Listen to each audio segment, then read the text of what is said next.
Alright, so guys, ngayong araw na to is the day na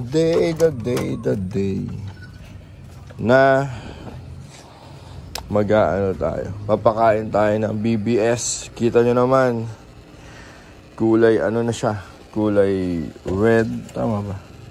Kulay orange, sorry. Ibig sabihin, hatch na yung BBS natin by this time.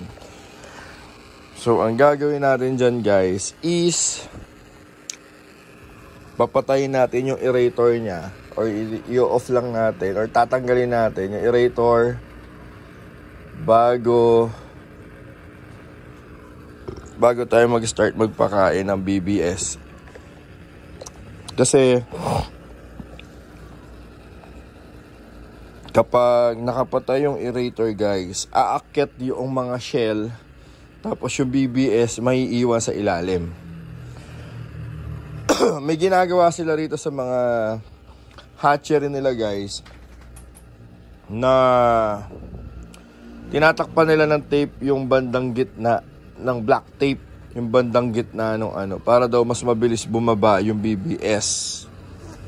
Well, gagawin din naman natin yan ngayon.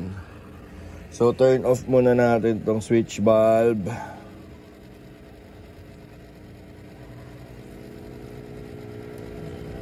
Okay, turn off natin. Wala na ba? Meron pa. Dahil lang, usog natin muna dito to. Medyo malayo kasi. Turn off natin yung switch valve sagad. Okay, tanggalin natin yung linya.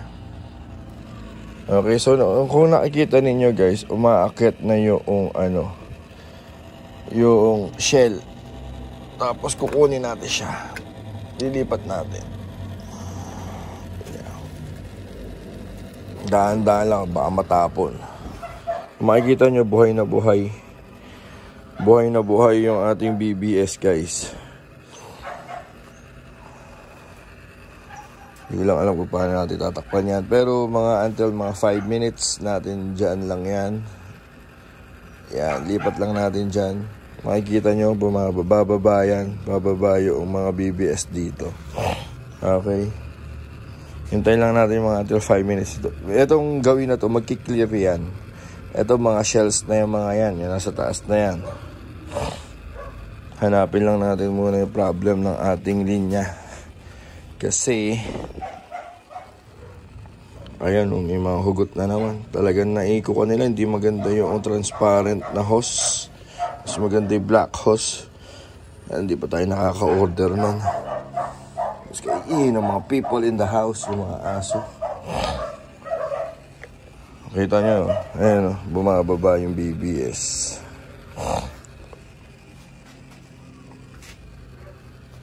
Ito yung mga ano natin.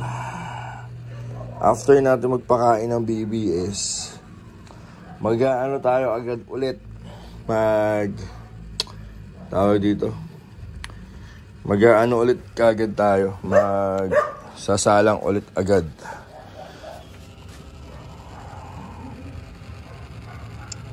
Tingnan natin kung saan yung mga ano. Saan yung mga open yung hose. Wala naman dito. Ayun. Hugot. Hugot siya. Normal to sa mga hose na ganito guys. Kaya wag na kayo magtaka. Kahit sa mga pero yung iba nilalagyan na nila ng ano pandikit. Yan. Gagana na ulit lahat yung natin. Airstone.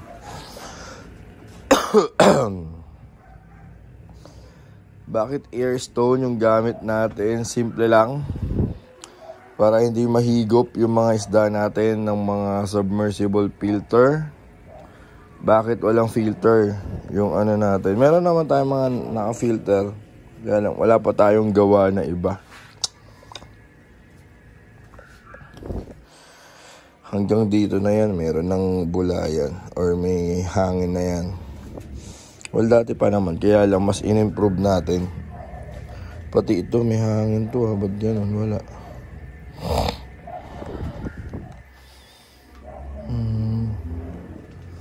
Mahina. Dito meron. Tapos dito wala.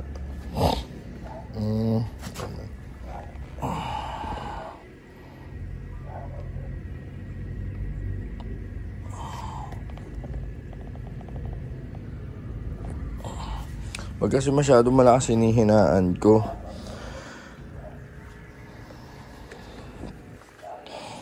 Kasi hindi nakakaano yung hangin. Hindi nakakapunta.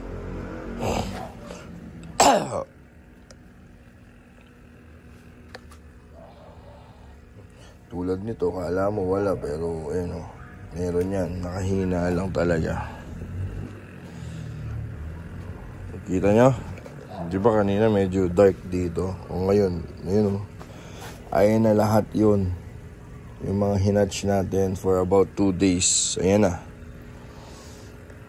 Nasa 100% yung hatch rates niya talaga.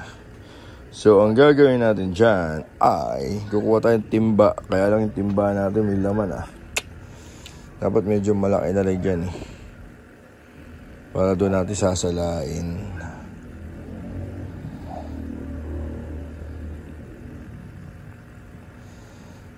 Pag bumaba yan, magiging kulay yellow talaga to. Ayan. Ilalim. Kita nyo to. Matamlay na. Dito madilaw or dark. Kasi doon pumupunta yung BBS natin. Hindi yata nagana gitna. Hindi nga. Ayaw. Kaya pala mahingin na, hindi nagana gitna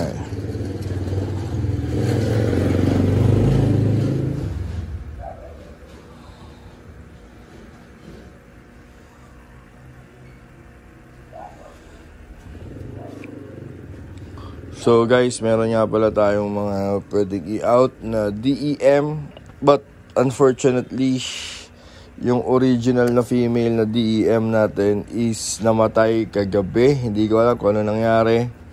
Pero tingin ko water problem yon.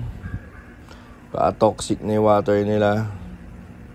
Twice ko lang pinakain Namatay, nakita ko lang kagabi. Ano na siya, wala na. Nakalutang na lang doon sa may... Dito kasi siya nakalagay. Kung sa naman... Patay na naman. Ang buhay. Ano tayo nito?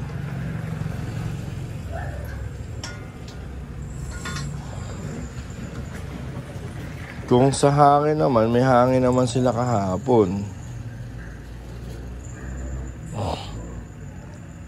Well, hindi ko talaga alam. Pero malamang yan, tubig lang yung dahilan. Ito, pangit yung mga ganitong airstone. Kaya lang no choice tayo kasi. Kaya ito yung gamit natin. Kasi, yung ganitong airstone, tulad yan, kailangan mo nang iangat bago umayos. Ang magagandang airstone guys, yung mga bilog. Yung mga ganito.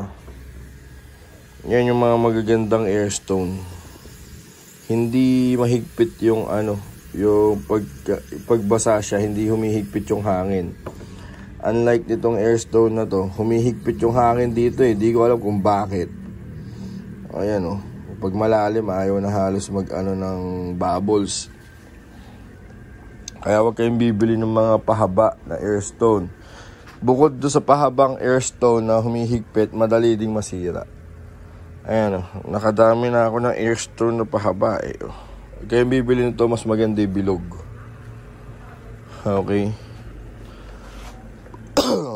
Tingin ko okay na yung ating Ayan na siya Pero meron pa dito, konti na lang So ang gagawin natin dyan, sasalukin na natin yan.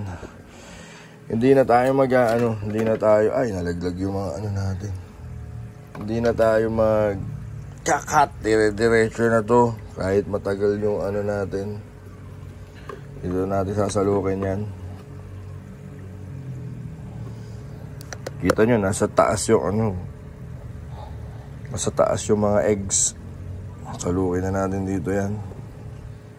Open lang natin tong valve. Dire-diretso na yan. Yan lang natin na maano yan, bumaba. Ayan, kulay dilaw talaga siya.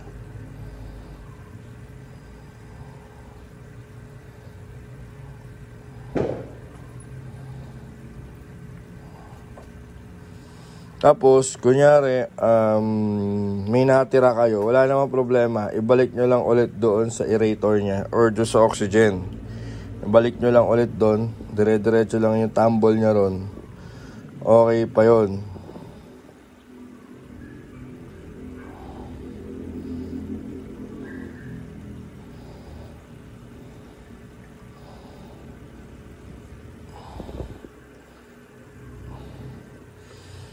Yan, tingin ko okay na to. Magsasalang ulit tayo ng another batch. Kasi madami tayong fry, kaya kailangan natin madami ding pagkain or ganyan. At dahil maalat to guys, kuha tayo na lalagyanan ng tubig. Kasi uhugasan natin to. Dito tayo. Dito na lang. Pwede na siguro dito. Hugasan na lang natin to.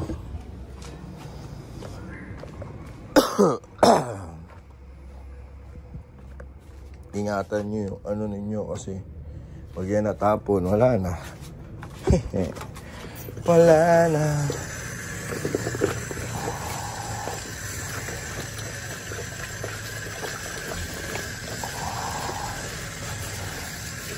Gasan lang natin to.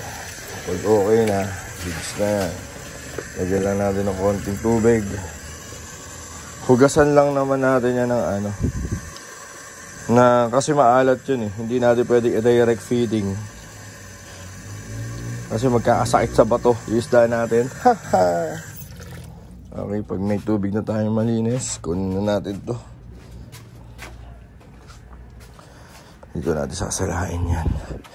Tapos kunin natin yung kita nyo naman buhay na buhay yan guys. Yung natin ito gagawin natin dito, ganito lang, sasalain lang natin siyang ganyan. Ayan, kita nyo na yan buhay yan. Tapos pag okay lang ganyan, kaganyan lang natin yan. Iba may makakawala talaga dyan, pero okay lang yan.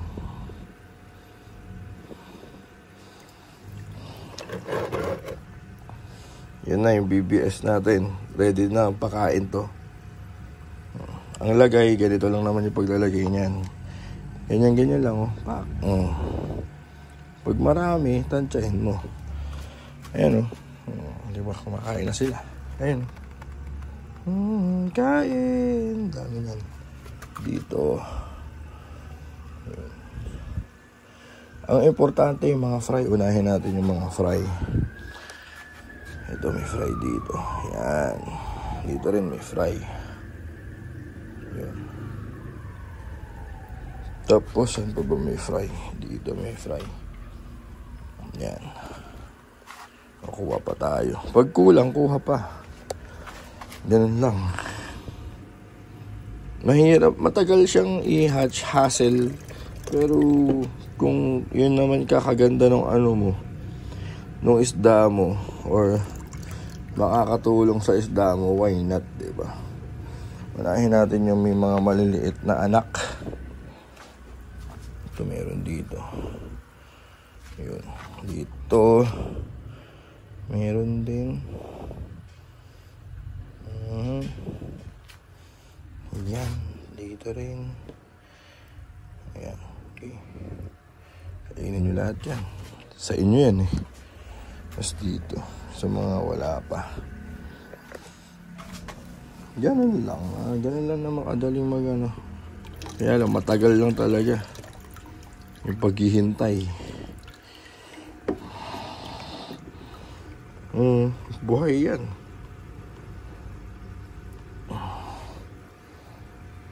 Hugas. Para di masyado maalat. Okay. Yun. Ngayon, papakainin na natin yung bawat isa ng BBS.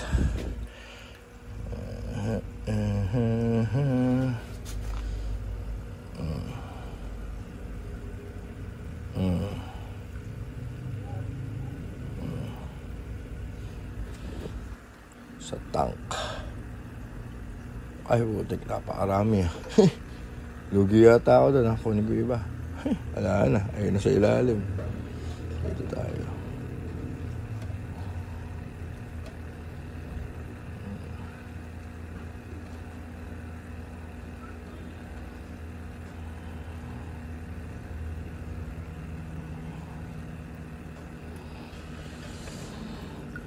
Pag ayaw makuha, daliriin. Ayan, sa ilalim, napakarami.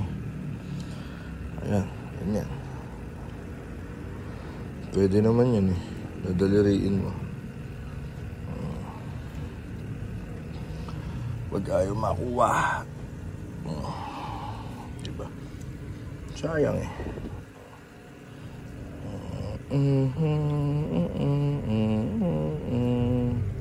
Kasi mataas sa protein to. Itong BBS. Kaya gustong gusto rin ng mga isda ko to.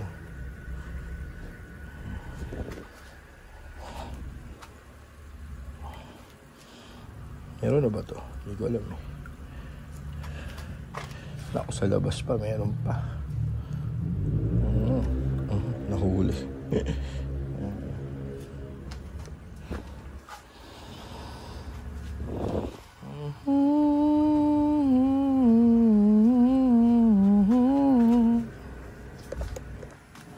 Meron pa doon, ano? Okay, ikaw natin. Kunin pa natin. Meron pa eh.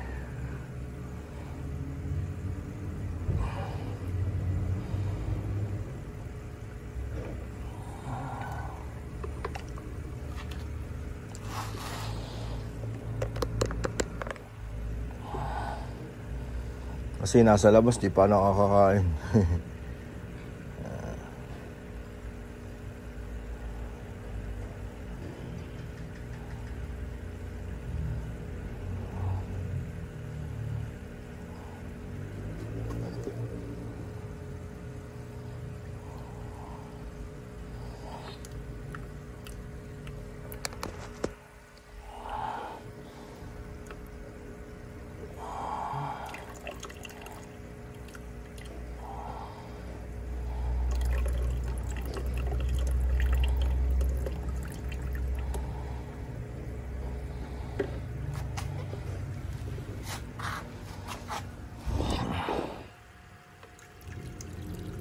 Dami pa pala.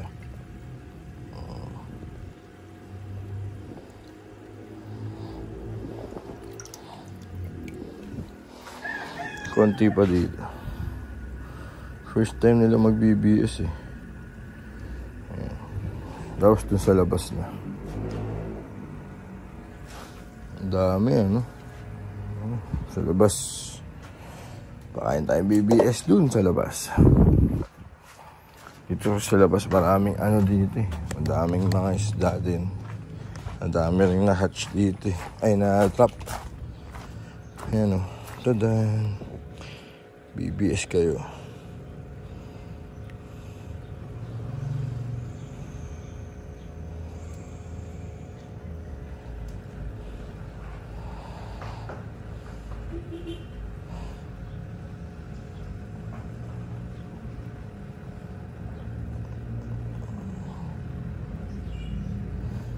Dito sa mga halaman kasi ayaw nilang umalis dyan eh. Paano ko yung papakainin yan?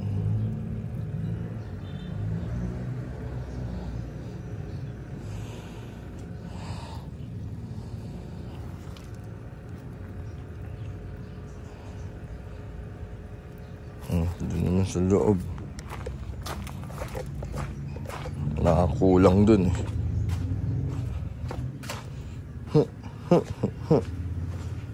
Saan dito? Diyan, sige. Ayan o. Saan pa? Dito. dito para lumaki itong mga nandito.